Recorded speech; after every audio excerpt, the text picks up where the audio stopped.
Hey guys, എന്തൊക്കെയുണ്ട് വിശേഷങ്ങൾ? അപ്പോൾ നമ്മൾ ബുക്ക് വായിക്കുന്ന ഒരു സീരീസിൻ്റെ 2 എപ്പിസോഡ് മുൻപ് ചെയ്തിരുന്നു. ഇത് 3ാമത്തെ എപ്പിസോഡാണ്. അപ്പോൾ ഇതിൽ ഇന്ന് ചാപ്റ്റർ 1 ആണ് വായിക്കാൻ പോകുന്നത് കേട്ടോ. Rich dad poor dad chapter 1. I had 2 fathers, A rich one and A poor one. ഇതിൽ ഈ പുസ്തകം എഴുതിയിട്ടുള്ള ഓതർക്ക് 2 അച്ഛന്മാരുണ്ട്. 2 അച്ഛന്മാരെന്ന് പറഞ്ഞു കഴിഞ്ഞാൽ കൺഫ്യൂഷൻ തോന്നണ്ട. ഒന്ന് സ്വന്തം അച്ഛനും മറ്റേത് അയാൾ അച്ഛനെ പോലെ കാണുന്ന ഒരു വ്യക്തിയാണ്. മനസ്സിലായില്ലേ? 2 പേരുണ്ട് ഈ കഥയിലെ നായകന് അച്ഛന്മാരായിട്ട് കേട്ടോ. അപ്പോൾ ആ ഒരു പിക്ചർ നിങ്ങൾ മനസ്സിൽ വെച്ചേക്കരുത്. One was highly educated and intelligent. He had a PhD and completed 4 years of undergraduate work in less than 2 years. അതായത് ഇതിൽ ഒരു അച്ഛൻ ഭയങ്കര ഇൻ്റലിജൻ്റ് ആണ്, നന്നായി പഠിക്കും, PhD ചെയ്തിട്ടുണ്ട്. 4 വർഷത്തെ അണ്ടർ ഗ്രാജുവേറ്റ് പ്രോഗ്രാം 2 വർഷം കൊണ്ട് കംപ്ലീറ്റ് ചെയ്ത മിടുക്കനായ ഇൻ്റലിജൻ്റ് ആയിട്ടുള്ള ഒരു അച്ഛനാണ് കേട്ടോ. He then went to a Stanford University, the University of Chicago, and Northwestern University to do his advanced studies, all on full financial scholarship. The other father never finished the 8th grade. 2 അച്ഛന്മാരുണ്ടെന്ന് പറഞ്ഞല്ലോ. സ്വന്തം അച്ഛനെ പറ്റിയിട്ടാണ് ആദ്യം പറഞ്ഞത്. നന്നായി പഠിക്കും, എന്താ പറയുക, യൂണിവേഴ്സിറ്റിയിലൊക്കെ പോയി പഠിച്ച് PhD ഒക്കെ വളരെ നല്ല മാർക്കോട് കൂടി കംപ്ലീറ്റ് ചെയ്തൊരു വ്യക്തിയാണ്. 2ാമത്തെ അച്ഛൻ 8ാം ക്ലാസ് പാസ്സായിട്ടില്ല. അതായത് അച്ഛനെ പോലെ കാണുന്ന ഒരു വ്യക്തി 8ാം class പാസ്സായിട്ടില്ല. Both men were successful in their career, working hard all their lives. Both earned substantial income. അതായത് ഈ 2 പേരും 2 അച്ഛന്മാരും ജീവിതത്തിൽ വളരെ സക്സസ്ഫുൾ ആയിരുന്നു, അത്യാവശ്യത്തിന് പൈസയൊക്കെ ഉണ്ടാക്കിയിട്ടുണ്ട് എന്നാണ് പറയുന്നത്. Yet one struggled financially all his life. The other one would become one of the richest man in Hawaii. അതായത് ഇതിൽ നന്നായി പഠിച്ച് PhD ഒക്കെ ചെയ്ത അച്ഛൻ നല്ല ജോലിയുണ്ട്, നല്ല ശമ്പളമുണ്ട്, പക്ഷേ ഫിനാൻഷ്യലി മൂപ്പര് എപ്പോഴും സ്ട്രഗിൾ ചെയ്തുകൊണ്ടിരിക്കുകയായിരുന്നു. പക്ഷേ ഈ 8ാം ക്ലാസ് പഠിച്ച അച്ഛൻ ഫിനാൻഷ്യലി ഭയങ്കര ഓക്കെയാണ്, എന്താ പറയുക, വെൽ സെറ്റിൽഡ് ആണ്. ആ ഒരു ഏരിയയിലത്തെ അല്ലെങ്കിൽ ആ ഒരു ജില്ലയിലെ ഏറ്റവും പണക്കാരനായ ഒരു വ്യക്തിയാണ് ആ 8ാം ക്ലാസ് തോറ്റ ആ അച്ഛൻ എന്ന് പറയുന്നത് കേട്ടോ. One died leaving tens of millions of dollars to his family, charities and his church. The other left bills to be paid. നമ്മുടെ നാട്ടിലൊക്കെ സാധാരണ കാണുന്നത് പോലെ നല്ലോണം പണിയെടുത്ത് കഷ്ടപ്പെട്ട് പണിയെടുത്ത കുറേ അച്ഛന്മാർ മരിക്കുന്ന സമയത്ത് അവർക്ക് തിരിച്ചടയ്ക്കാനുള്ള കുറേ ബില്ലുകളും പേയ്മെൻറ്റുകളും ലോണുകളും മാത്രമാണ് ബാക്കിയുള്ളത്. എന്നാലും മറ്റേ വ്യക്തിക്ക് എന്താണ് ഒരുപാട് മില്യൺസ് ഓഫ് ഡോളേഴ്സ്, അതായത് ലക്ഷക്കണക്കിന് രൂപ ബാങ്ക് ഡെപ്പോസിറ്റും ചാരിറ്റിക്ക് ആളുകളെ സഹായിക്കുന്നതിനൊക്കെ ഇഷ്ടംപോലെ പൈസ കൊടുത്തിട്ടാണ് ആ വ്യക്തി മരിക്കുന്നത്. അങ്ങനെ ഒരു സങ്കല്പം ഇതിൽ പറഞ്ഞു എന്നല്ലോ കേട്ടോ. Both men were strong, charismatic and influential. Both men offered me advice but they did not advise the same thing. അതായത് 2 പേരും ദൈവവിശ്വാസമുള്ള ആളുകളായിരുന്നു, 2 പേരും സ്ട്രോങ് ആയിരുന്നു, 2 പേരും അവരുടെ കാര്യത്തിൽ അവരുടെ ഒരു മേഖലയിലൊക്കെ കഴിവ് തെളിയിച്ചിട്ടുള്ള ആളുകളായിരുന്നു. അപ്പോൾ ഈ 2 അച്ഛന്മാരും ഈ കുട്ടിക്ക് ഉപദേശം കൊടുക്കുമായിരുന്നു. Both men believed strongly in education but did not recommend the same course of study. അതായത് ഈ 2 അച്ഛന്മാരും എഡ്യൂക്കേഷൻ എന്ന് പറയുന്നതിൻ്റെ ഇമ്പോർട്ടൻസ് തിരിച്ചറിഞ്ഞ വ്യക്തികളായിരുന്നു. പക്ഷേ 2 പേരും പറഞ്ഞതിലൊരു വ്യത്യാസം എന്താ വെച്ച് കഴിഞ്ഞാൽ 2 പേരും ഒരേ ടൈപ്പ് ഓഫ് കോഴ്സ് പഠിക്കണം അല്ലെങ്കിൽ ഒരേ രീതിയിൽ പഠിക്കണം എന്നല്ല പറഞ്ഞു കൊടുത്തത് കേട്ടോ. If I had only one dad, I would have had to accept or reject his advice. Having 2 dads advised me offered me the choices of contrasting point of view, one of rich man and one of a poor man. അതായത് നമുക്കൊക്കെ ഉള്ളതുപോലെ ഒരു അച്ഛൻ മാത്രമാണ് ഉള്ളത് എന്നുണ്ടെങ്കിൽ നമ്മൾക്ക് ഒന്നെങ്കിൽ അദ്ദേഹത്തിൻ്റെ അഭിപ്രായം സ്വീകരിക്കാം, അല്ലെങ്കിൽ നമുക്ക് അദ്ദേഹത്തിൻ്റെ അഭിപ്രായത്തെ റിജക്റ്റ് ചെയ്യാം. ഈ 2 ഓപ്ഷനാണ് നമ്മുടെ മുൻപിലുള്ളത്. പക്ഷേ ഈ ഒരു ഓതറെ സംബന്ധിച്ച് പുള്ളിക്ക് 2 പേരുണ്ട് അച്ഛന്മാരെ പോലെ. അപ്പോൾ 2 ഉപദേശം വരുന്നുണ്ട്, 2 ഡിഫറെൻറ്റ് ഉപദേശമാണ്.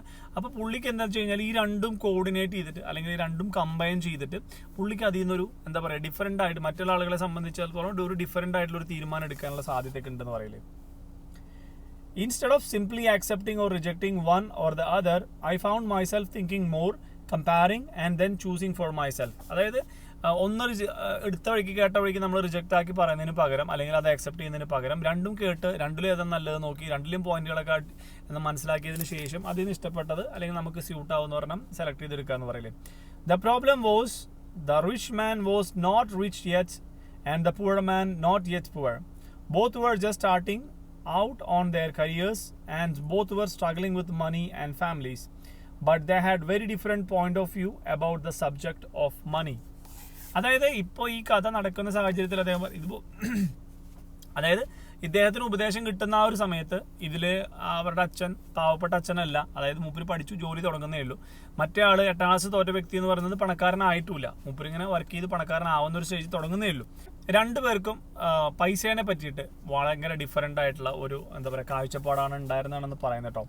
Four example, one dad would say the love of money is the root of all evil.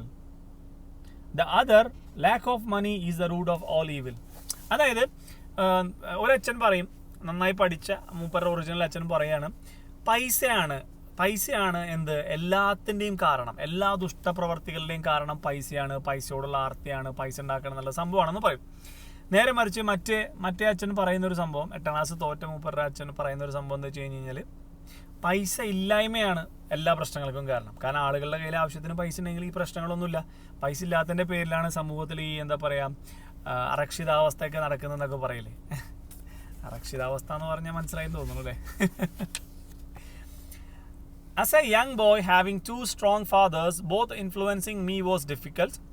I wanted to be a good son and listen, but the 2 fathers did not say the same thing. The contrast in their point of view, particularly where the money was concerned, was so extreme that I grew curious and intrigued. I began to start thinking for long periods of time about what each was saying. അതായത് പൈസയുടെ കാര്യത്തിൽ രണ്ടുപേരും 2 തരത്തിലുള്ള അഭിപ്രായമാണ് പറഞ്ഞിരുന്നത് നമ്മൾ പറഞ്ഞല്ലോ. അപ്പോൾ ഈ 2 തരത്തിലുള്ള അഭിപ്രായം പറഞ്ഞിരുന്നുകൊണ്ട് തന്നെ ഈ പയ്യന് ഒരുപാട് സമയമെടുത്തു, അല്ലെങ്കിൽ ഒരുപാട് സമയമെടുത്ത് ചിന്തിച്ചിട്ടൊക്കെയാണ് ഈ പുള്ളി ഒരു തീരുമാനത്തിലൊക്കെ എത്താൻ വേണ്ടി പറ്റിയത്. കാരണം എന്താ വെച്ചാൽ രണ്ടുപേരും പറയുന്നത് 2 എക്സ്ട്രീം സൈഡിൽ നിൽക്കുന്ന കാര്യങ്ങളാണ് പറയുന്നത് അല്ലേ. രണ്ടുപേരും ഒരേ പോയിന്റ് ഓഫ് വ്യൂവിലല്ല സംസാരിക്കുന്നത്. Much of my private time was spent reflecting, asking myself questions such as, why does he say that? And then asking the same question of the other dad statement. It would have been much easier to simply say, yeah, he's right, I agree with that, or to simply reject the point of view by saying the old man does not know what he's talking about. അതായത് ഈ ഒരു എഴുത്തുകാരൻ അധികം സമയവും ചിന്തിച്ചിരുന്നത് എന്തിനാണ് അദ്ദേഹം അങ്ങനെ പറഞ്ഞത്, അല്ലെങ്കിൽ അച്ഛന് ഇന്നൊരു അച്ഛൻ എന്താണ് ഈ ഒരു പോയിന്റ് പറയാൻ കാരണം, അല്ലെങ്കിൽ ഈ അച്ഛൻ എന്തുകൊണ്ടാണ് ഇങ്ങനെ പറഞ്ഞത്, അപ്പോൾ എന്തായിരിക്കും അതിൻ്റെ ഒരു അർത്ഥം. അങ്ങനെ അത്തരത്തിലാണ് ഇദ്ദേഹത്തിൻ്റെ ഒഴിവ് സമയങ്ങൾ മുഴുവൻ ഇദ്ദേഹങ്ങൾ ചിന്തിച്ചുകൊണ്ടിരുന്നതെന്ന് പറയില്ലേ. അല്ലാതെ സാധാരണഗതിയിൽ എന്താ സംഭവിക്കുക, അച്ഛൻ പറഞ്ഞാൽ ഓക്കെ, അച്ഛൻ പറഞ്ഞാൽ ഞാൻ കേൾക്കാം, അംഗീകരിക്കാം എന്ന് പറയും. അല്ലെങ്കിൽ പറയും ഈ വയസ്സായ അച്ഛനൊക്കെ എന്തറിയാൻ, അച്ഛനൊന്നും അറിയില്ല എന്നിട്ട് നമ്മൾ റിജക്ട് ചെയ്യും. ഇത് രണ്ടുമാണ് സ്വാഭാവികമായിട്ട് നടക്കുന്നത് അല്ലേ. അപ്പോൾ ഈ പുള്ളിയുടെ കാര്യത്തിൽ രണ്ട് ഓപ്ഷൻ വരുന്നതുകൊണ്ട് പുള്ളിക്ക് ഇങ്ങനെ ചിന്തിക്കാനൊക്കെ ഉള്ള ഒരു സമയം കിട്ടി, അല്ലെങ്കിൽ ഒരു സാഹചര്യം ഉണ്ടായി എന്നാണ് പറയുന്നത് കേട്ടോ. One of the reasons the rich get richer and the poor get poorer and the middle class struggles in debt is because the subject of money is taught at home, not in school. അതായത് പൈസക്കാർ വീണ്ടും പൈസക്കാരാവുന്നതും പാവപ്പെട്ടവർ വീണ്ടും പാവപ്പെട്ടവരാവുന്നതും ഈ middle ക്ലാസ്സിൽ ജീവിക്കുന്ന ആളുകൾ ലോണും ബാധ്യതകളൊക്കെ അടച്ചു തീർക്കുന്നതിന് വേണ്ടി കഷ്ടപ്പെട്ടുകൊണ്ടേയിരിക്കുന്നതും ഈ ഒരു പ്രവൃത്തി തുടർന്നുകൊണ്ടിരിക്കുന്നതിൻ്റെ മെയിൻ കാരണം എന്താ വെച്ച് കഴിഞ്ഞാൽ, ഏതൊരു കുട്ടിക്കും പൈസേനെ പറ്റിയിട്ടുള്ള കാര്യങ്ങൾ പഠിപ്പിച്ചു കൊടുക്കുന്നത് സ്കൂളിലല്ല, അവരെ പൈസേനെ പറ്റിയുള്ള കാര്യങ്ങൾ പഠിപ്പിച്ചു കൊടുക്കുന്നത് അവൻ്റെ വീട്ടിൽ നിന്ന് മാത്രമാണ്. അപ്പോൾ അവൻ്റെ വീട്ടിൽ കടം മേടിച്ചു കാര്യങ്ങൾ നടത്തി ആ ഒരു സിസ്റ്റമാണ് അച്ഛനും അമ്മയൊക്കെ ഫോളോ ചെയ്യുന്നതെന്നുണ്ടെങ്കിൽ അവൻ ആ സിസ്റ്റം തന്നെ ഫോളോ ചെയ്യും, കടം മേടിക്കുക, കാര്യങ്ങൾ നടത്താം. അല്ല മറ്റ് ബിസിനസ്സുകാരുടെ വീട്ടിൽ ബിസിനസ്സിൽ ഇൻവെസ്റ്റ് ചെയ്യുക, പൈസ ഉണ്ടാക്കുക, അല്ലെങ്കിൽ പ്രോഫിറ്റ് ഉണ്ടാക്കുക എന്നുള്ള കോൺസെപ്റ്റിൽ നടക്കുമ്പോൾ അവരതന്നെ ഫോളോ ചെയ്യും. അതുകൊണ്ടാണ് പൈസക്കാരാവുന്നതും പാവപ്പെട്ടവരാവുന്നതും മിഡിൽ ക്ലാസ്സിലുള്ളവർ അവരെ കഷ്ടപ്പാടും ദുരിതമൊക്കെ ഇങ്ങനെ കണ്ടിന്യൂ ചെയ്ത് പോകുന്നതിൻ്റെയൊക്കെ കാരണങ്ങൾ ഇതൊക്കെയാണ് കേട്ടോ. So what can a poor parent tell their child about money? They simply say, stay in school and study hard. The child may graduate with excellent grades, but with a poor person financial programming and mindset, it was learned while the child was young. അതായത് പാവപ്പെട്ട വീട്ടിലെ കുട്ടികൾ ചിലപ്പോൾ പഠിച്ച് നല്ല മാർക്കോടുകൂടി പാസ്സാവും. പക്ഷേ നല്ല മാർക്കോടുകൂടി പാസ്സായാലും ഏതെങ്കിലും ഒരു സ്ഥാപനത്തിൽ പോയിട്ടൊരു ഏതെങ്കിലും ഒരു ജോലി മേടിച്ച് അവിടെ ചെറിയ രീതിയിൽ സെറ്റിലായിട്ട് പോവുക, ഈ ചെറിയ രീതിയിൽ ചിന്തിക്കുക എന്നുള്ളൊരു കാഴ്ചപ്പാട് അവരുടെ പാരൻസിൻ്റെ കയ്യിൽ നിന്ന് വീട്ടിൽ നിന്ന് കിട്ടിയതാണ്. അപ്പോൾ ആ ഒരു രീതിയിൽ മാത്രമായിരിക്കും ഇവരെപ്പോഴും ചിന്തിക്കുന്നുണ്ടാവുക എന്നാണ് പറയുന്നത്. Money is not taught in schools. School focus on scholastic and professional skills, but not on financial skills. അതായത് സ്കൂളുകളിൽ പൈസേനെ പറ്റിയിട്ട് ഒന്നും പഠിപ്പിച്ചു കൊടുക്കുന്നില്ല. സ്കൂളുകളിൽ അവരുടെ അക്കാഡമിക് ആയിട്ടുള്ള അല്ലെങ്കിൽ എന്താ പറയുക വിദ്യാഭ്യാസപരമായ കാര്യങ്ങളിൽ മാത്രമാണ് അവർ ശ്രദ്ധ പുലർത്തിയിരുന്നത് എല്ലാ സ്കൂളുകളിലും. ഇന്നും അത് തന്നെയാണ് നടന്നുകൊണ്ടിരിക്കുന്നത് അല്ലേ. Explain how smart bankers, doctors and accountants who earn excellent grades in school may still struggle financially for all their lives.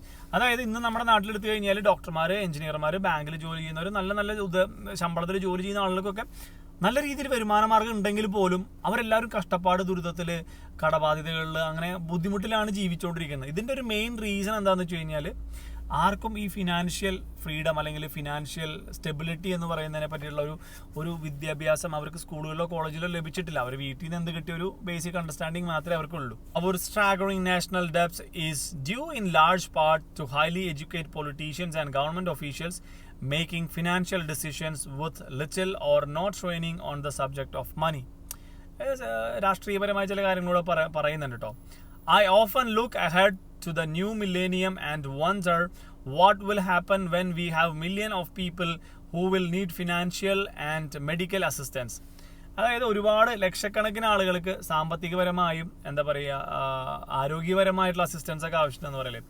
They will be dependent on their families or the government for financial support. What will happen when Medicare and Social Security run out of money?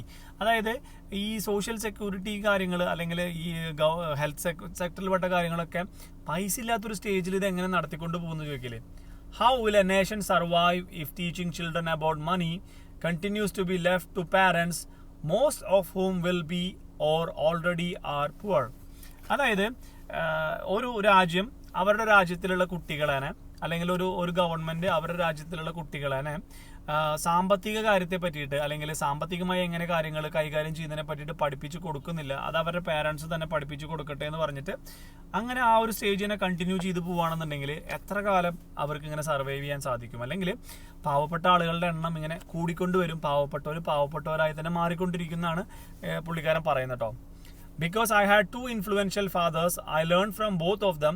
I had to think about each dad's advice, and doing so, I gained valuable insight into the power of effect of one's thought on one's life. For example, one dad had a habit of saying, I can't afford it. രണ്ട് രീതിയിൽ എല്ലാ കാര്യങ്ങളും അഭിപ്രായങ്ങൾ പറയാനും ചിന്തിക്കാനുള്ള ഒരു സ്വാതന്ത്ര്യം ഉണ്ടായിരുന്നു. ഒരു ഉദാഹരണം പറയുകയാണെന്നുണ്ടെങ്കിൽ ഒരു അച്ഛൻ എപ്പോഴും പറയുന്നൊരു ശീലം ഉണ്ടായിരുന്നു, എനിക്കത് അഫോർഡ് ചെയ്യാൻ കഴിയില്ല, അല്ലെങ്കിൽ നമ്മളെ കൊണ്ട് അത് വാങ്ങാൻ പറ്റില്ല, നമ്മളെ കൊണ്ട് അത് താങ്ങാൻ പറ്റില്ല എന്ന് പറയുന്ന ഒരു ശീലം ഉണ്ടായിരുന്നു കേട്ടോ. The other dad forbade those words to be used. He insisted I say, how can I afford it? അതായത് നല്ല രീതിയിൽ സാധാരണഗതിയിൽ പഠിച്ചു വളർന്ന് ജോലി ചെയ്യുന്ന ഒരാൾ നമ്മൾ വലിയൊരു സാധനം കണ്ട്, നമ്മൾ ആശിച്ചൊരു സാധനം കണ്ട്, നമ്മളൊരു വണ്ടി അല്ലെങ്കിൽ ഒരു മൊബൈൽ ഫോണൊക്കെ കണ്ടു കഴിഞ്ഞാൽ നമ്മൾ എന്നെ കൊണ്ട് അത് മേടിക്കാൻ പറ്റില്ലടോ, അല്ലേ? ശരിയാണ്, നമ്മൾ പൊതുവെ പറയുന്ന ഒരു സംഭവം നമുക്ക് താങ്ങല്ലോ. ഈ ഒരു സ്റ്റേറ്റ്മെന്റ് തന്നെ മറ്റേ അച്ഛൻ പറയുന്നത് എനിക്ക് എങ്ങനെ അത് വാങ്ങാൻ കഴിയും, മനസ്സിലായോ? How can I afford that? I can't afford എന്നുള്ളൊരു അച്ഛൻ പറഞ്ഞു, മറ്റേ അച്ഛൻ പറഞ്ഞു how can I afford that, എനിക്കത് എങ്ങനെ വാങ്ങാൻ കഴിയും? അപ്പോൾ നമ്മൾ അതിനൊരു പ്ലാൻ ഉണ്ടാക്കി, നമ്മൾ അതിന് വേണ്ട കാര്യങ്ങൾ ക്രമീകരിച്ചു, നമ്മൾക്കത് വാങ്ങാൻ സാധിക്കും എന്ന് പറയല്. Your brain stop working.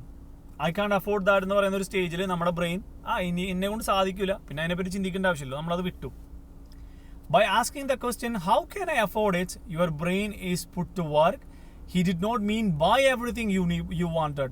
He was financial about exercising your mind, the most powerful computer in the world. അതായത് എനിക്ക് അത് വാങ്ങാൻ കഴിയില്ല എന്ന് പറയുന്ന ഒരു സ്റ്റേജിൽ നമ്മുടെ ബ്രെയിൻ പിന്നെ ആ ഒരു സബ്ജക്റ്റിനെ പറ്റിയിട്ട് ഒന്നും സംസാരിക്കുക അല്ലെങ്കിൽ അതിനെപ്പറ്റി ഒന്നും ചിന്തിക്കുക, അതിനെപ്പറ്റി ഒന്നും വർക്ക് ചെയ്യുക ചെയ്യുന്നില്ല.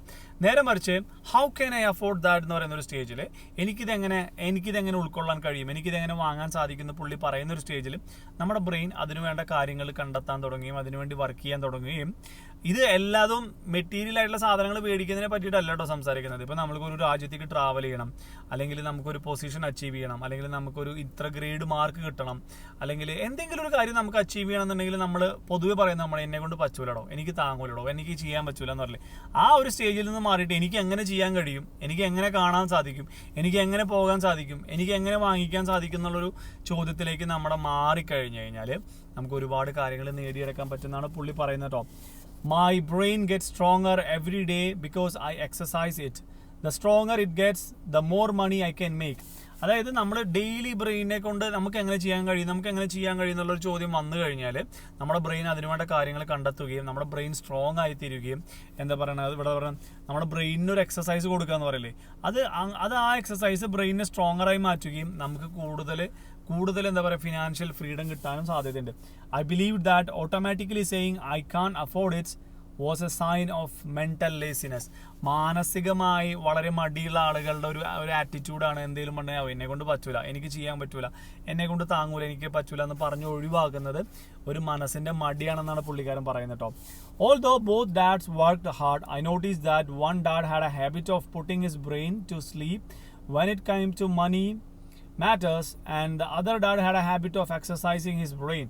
അതായത് ഈ രണ്ടച്ഛന്മാർ നമ്മൾ സാധാരണ പറഞ്ഞ പോലെ, ഒരാൾ സാധാരണഗതിയിൽ നമ്മളെല്ലാം അച്ഛന്മാർ പറയുന്ന പോലെ നമ്മളെ കൊണ്ട് പറ്റൂല എന്ന് പറഞ്ഞ് അതിനൊഴിവാക്കുകയും പുള്ളിക്കാരൻ റെസ്റ്റ് എടുക്കുകയും ബ്രെയിന് റെസ്റ്റ് കൊടുക്കുകയാണ് ചെയ്യുന്നതെങ്കിൽ, മറ്റേ ഡാഡ് എനിക്കത് എങ്ങനെ ചെയ്യാൻ സാധിക്കുമെന്ന് ചിന്തിച്ചിട്ട് അതിനുവേണ്ടി വർക്കൗട്ട് ചെയ്ത് അത് നേടിയെടുക്കാൻ നോക്കുകയാണെന്നാണ് ഇവിടെ പറയുന്നത് കേട്ടോ.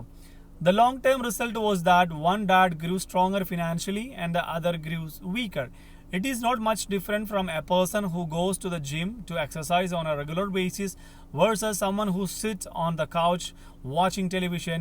Proper physical exercise increase your chance for health, and proper mental exercise increase your chances for wealth. My two dads had opposing attitude in thought. One dad thought that the rich should pay more in taxes to take care of those less fortunate. The other said taxes punish those who produce and reward those who don't produce. അതായത് ഈ കൂടുതൽ പൈസ ഉണ്ടാക്കുന്നതോറും tax കൂടുതൽ അടയ്ക്കേണ്ടി വരും. അങ്ങനെ അത്തരത്തിൽ ടാക്സിനെ പറ്റിയിട്ടൊക്കെ രണ്ടുപേർക്കും രണ്ട് തരത്തിലുള്ള അഭിപ്രായങ്ങളൊക്കെ ഉണ്ടായിരുന്നു എന്നാണ് ഉദ്ദേശിക്കുന്നത്. വലിയ കാര്യമായിട്ട് സംഭവമൊന്നുമില്ല അതിനകത്ത്. One dad recommends study hard so you can find a good company to work for. The other recommends study hard so you can find a good company to buy. അതായത് രണ്ടുപേരുടെയും ഒരു ചിന്താഗതി മനസ്സിലായി. ഒരാൾ പറഞ്ഞു നമ്മുടെ സാധാരണഗതിയിലൊക്കെ നമ്മുടെ അച്ഛനമ്മമാർ പറയുന്ന പോലെ നന്നായി പഠിക്കൂ, നല്ല മാർക്ക് മേടിക്കുക, നല്ല മാർക്കോടുകൂടി പാസ്സായി കഴിഞ്ഞാൽ നല്ല ഏതെങ്കിലും കമ്പനിയിൽ നിങ്ങൾക്ക് ജോലി കിട്ടും.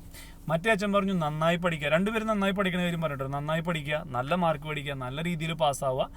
എങ്ങനെ ഒരു നല്ല കമ്പനീനെ മേടിക്കാൻ സാധിക്കും, എങ്ങനെ നിനക്കൊരു നല്ല കമ്പനി തുടങ്ങാൻ സാധിക്കും, അല്ലെങ്കിൽ എങ്ങനെ നിനക്കൊരു കമ്പനി നിന്നെ കൊണ്ട് റൺ ചെയ്യാൻ സാധിക്കും. അതായത് ഒരു കമ്പനിക്ക് വേണ്ടി നീ വർക്ക് ചെയ്യുന്നതിന് പകരം നീ ഒരു കമ്പനി തുടങ്ങിയിട്ട് അതുപോലെ സ്മാർട്ടായിട്ടുള്ള ആളുകൾ ആ കമ്പനിക്ക് വേണ്ടി വർക്ക് ചെയ്യട്ടെ എന്നുള്ളൊരു ചിന്താഗതി എന്ന് പറയില്ലേ. One dad said the reason I'm not rich is because I have you kids. The other said the reason I must be rich is because I have you kids. ഒരച്ഛൻ പറഞ്ഞു കേട്ടോ, ഞാൻ പൈസക്കാരനാവാത്തത് അല്ലെങ്കിൽ എനിക്ക് പൈസ ഉണ്ടാക്കാൻ കഴിയാതെ പോയത് നിങ്ങൾ മക്കളുള്ളതുകൊണ്ടാണ്. കാരണം ഞാൻ നിങ്ങൾ മക്കൾക്ക് വേണ്ടി കഷ്ടപ്പെട്ടു, മക്കളെ കാര്യങ്ങൾ സെറ്റിലാക്കാൻ വേണ്ടി ഇപ്പോൾ അധ്വാനിച്ചു, കഷ്ടപ്പെട്ടു, പൈസ ഉണ്ടാക്കി വെച്ചു, മകളെ കെട്ടിച്ചു, മോനെ പഠിപ്പിച്ചു, മക്കൾക്ക് വേണ്ട കാര്യങ്ങളൊക്കെ അറേഞ്ച് ആക്കി കൊടുത്തു, നിങ്ങൾക്ക് വേണ്ടി ഒരു വീട് പണിതു, അങ്ങനെ ഒരുപാട് കാര്യങ്ങൾ പറയും. അച്ഛനമ്മമാർ പൊതുവെ പറയുന്നതാണ് മക്കൾക്ക് വേണ്ടി ചെയ്ത ഒരുപാട് കാര്യങ്ങൾ.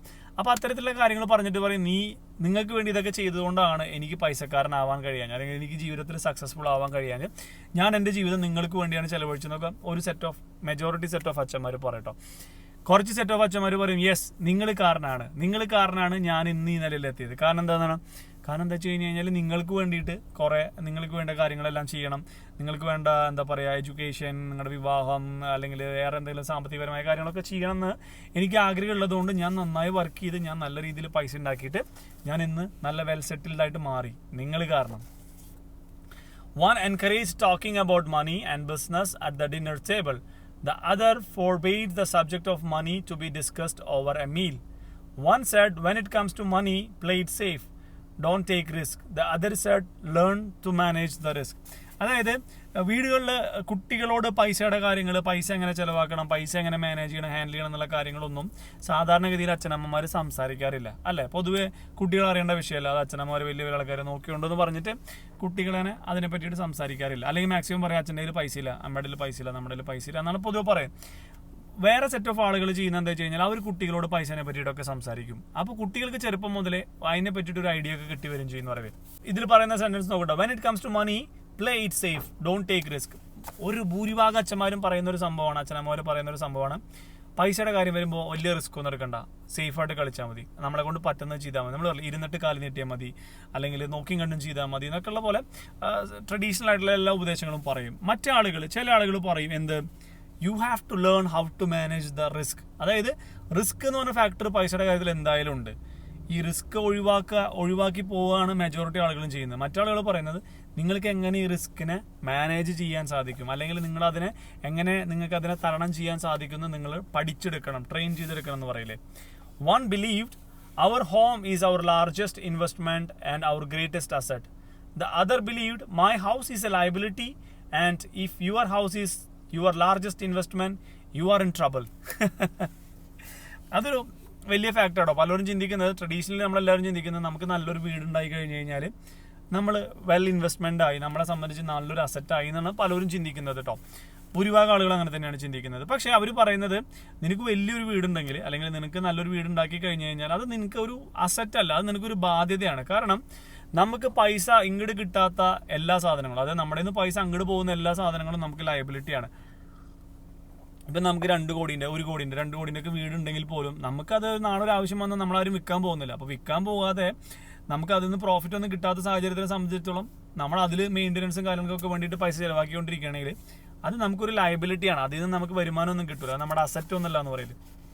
ഇത് ഈ ഒരു ചിന്താഗതി ചിലപ്പോൾ പലർക്കും ഡൈജസ്റ്റ് ആവാൻ കുറച്ച് ബുദ്ധിമുട്ടെടുക്കും കേട്ടോ, പ്രാക്ടിക്കലി ബുദ്ധിമുട്ടെടുക്കും. ഇപ്പം നമ്മൾ ആറ്റുനോറ്റ് കഷ്ടപ്പെട്ടൊരു വീട് പണിത് കഴിഞ്ഞ് കഴിഞ്ഞാൽ നമ്മുടെ വലിയൊരു മേജർ ഇൻവെസ്റ്റ്മെൻറ്റ് അതിനകത്ത് കഴിഞ്ഞു. പക്ഷേ അത് നിങ്ങളുടെ ഒരു ഇൻവെസ്റ്റ്മെൻ്റ് ആയിട്ട് കണക്കാക്കരുത്. അത് നിങ്ങൾക്ക് എല്ലാവർക്കും വീട് ആവശ്യമുണ്ട്, ഇല്ല എന്ന് പറയുന്നില്ല. എല്ലാവരും വീട് പണിയണം, നല്ല വീട് പണിയണമെന്നാണ് എല്ലാവരും ആഗ്രഹം. എൻ്റെ ആഗ്രഹം നല്ല വീട് പണിയണം, എല്ലാവർക്കും അതെ, നല്ല വീട് പണിയെന്നാണ് എൻ്റെ ആഗ്രഹം. പക്ഷേ അതൊരു ലയബിലിറ്റിയാണ്. നിങ്ങൾക്ക് ഒരു ഇൻവെസ്റ്റ്മെൻ്റ് അല്ല എന്നുള്ളൊരു ധാരണ നിങ്ങളുടെ മനസ്സിലുണ്ടാവണമെന്ന് മാത്രം. നിങ്ങൾ നേടിയെടുത്തൊരു സ്വത്തോ സമ്പാദ്യം എന്നൊന്നും പറയാൻ പറ്റില്ല. പക്ഷേ യെസ് ആണ്, പക്ഷേ എന്താ പറയുക, അതിൽ നിന്ന് നിങ്ങൾക്ക് ഇൻകം ഒന്നും വരുന്നില്ല. പക്ഷേ നിങ്ങൾക്ക് ഇൻകം വരുന്നതിനുള്ള വേറെ മാർഗ്ഗങ്ങൾ നമ്മൾ കണ്ടെത്തണം എന്നൊക്കെ പറയില്ലേ. അപ്പോൾ നമ്മളിന്ന് 3 പേജ് വായിച്ചു. ചാപ്റ്റർ 1ൻ്റെ 3 പേജാണ് വായിച്ചത്. അപ്പോൾ ഇത് ഇഷ്ടപ്പെട്ടു എന്ന് വിചാരിക്കുന്നു. നിങ്ങൾ കേട്ട് നോക്കാം കേട്ടോ. നിങ്ങൾക്ക് 2 രീതിയിൽ ഉപകാരപ്രദമാവും. ഒന്ന്, ഈ ബുക്ക് നല്ല ബുക്കാണ്. ഇതിനകത്ത് പറയുന്ന കാര്യങ്ങൾ ഇനീഷ്യലി ഡൈജസ്റ്റ് ആവാൻ പല ആളുകൾക്കും ബുദ്ധിമുട്ട് തോന്നും. നമ്മൾ പരമ്പരാഗതമായി വർഷങ്ങളായിട്ട് കേൾക്കുന്നതിന് ഓപ്പോസിറ്റുള്ള സംഭവമാണ് നമ്മളിപ്പോൾ കേൾക്കുന്നല്ലോ. അപ്പോൾ അത് ചിലപ്പോൾ ബുദ്ധിമുട്ടായിട്ട് നമുക്ക് തോന്നാം. പക്ഷേ എന്നിരുന്നാൽ പോലും ഇത് കേട്ട് 2 രീതിയിലുണ്ട്. ഒന്ന്, നിങ്ങൾക്ക് ഇംഗ്ലീഷിൽ വായിക്കുന്നത് കേൾക്കാം. 2, ഇതിനകത്ത് പറയുന്ന കാര്യങ്ങൾ കേട്ടിട്ട് അതിൽ നിന്ന് എന്തെങ്കിലും ബെനിഫിറ്റ് ആവുകയാണെന്നുണ്ടെങ്കിൽ അതും യൂസ്ഫുൾ ആണ് അല്ലേ. അപ്പോൾ അടുത്ത എന്തെങ്കിലും വേറെ വീഡിയോ ആയിട്ട് വരാം, അല്ലെങ്കിൽ ഇതിൻ്റെ തന്നെ നെക്സ്റ്റ് എപ്പിസോഡായിട്ട് വരാം. അപ്പോൾ നെക്സ്റ്റ് വീഡിയോയിൽ കാണുന്നവരിക്കും. എല്ലാവർക്കും നന്ദി, നമസ്കാരം. നിങ്ങളുടെ അഭിപ്രായങ്ങൾ അറിയിക്കണം കേട്ടോ. നിങ്ങൾക്ക് ഇത്രയും കേട്ടിട്ട് ഇഷ്ടമായി എന്നുണ്ടെങ്കിൽ, വീഡിയോ ഇഷ്ടപ്പെട്ട് കഴിഞ്ഞാൽ ലൈക്ക് ചെയ്യാൻ മറക്കരുത്. അതുപോലെ നമ്മുടെ മറ്റുള്ള വീഡിയോകൾ കണ്ടു നോക്കിയിട്ടും അഭിപ്രായങ്ങൾ അറിയിക്കണം. This is Shiju Thomas signing off. Take care. Bye bye.